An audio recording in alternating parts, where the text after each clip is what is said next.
Thank you. A lot of us have memories of the May 30th protest in Toledo after the death of George Floyd. Lead investigator Brian Duggar will bring you his report on that day tonight at 11. Well, he joins us now to discuss the story we'll see tonight. Hello, Brian. I'm guessing some people will be upset you're revisiting this event. Why do you think it was important to tell the story? Hi, Dan. Yeah, I think a lot of people don't want to revisit those summer protests. I mean, it's kind of a painful period, but I think it's a really important time in Toledo history.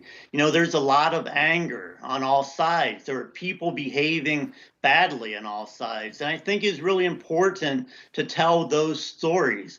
And one of my jobs as a lead investigator is to hold the powerful accountable. And the city promised to make changes. And to their credit, they have made a lot of changes, but there's still a lot more work to do. So one of the goals of this story is really to get people to continue talking about these issues so we can move forward.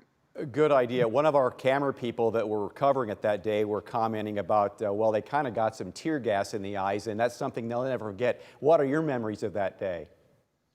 Well, my memories of that day, I mean, it was a beautiful late spring day, and it really was inspiring to see residents of all ages and backgrounds that be standing together and supporting each other. I was at the C-Corps rally and then the downtown rally, and they really were peaceful. I remember thinking, I'm like, wow, this is really kind of a nice show of support for people. But, by the time I got home, all hell was breaking loose, and it really ended up being a long night. And in my mind, it was pretty clear that there were some protesters intent on causing problems when they got there. I mean, some of them had mortars in their background, or backpack. Some of them had spray paint. So they intended to cause issues. But it's also equally clear that there were some police officers who didn't behave professionally that day.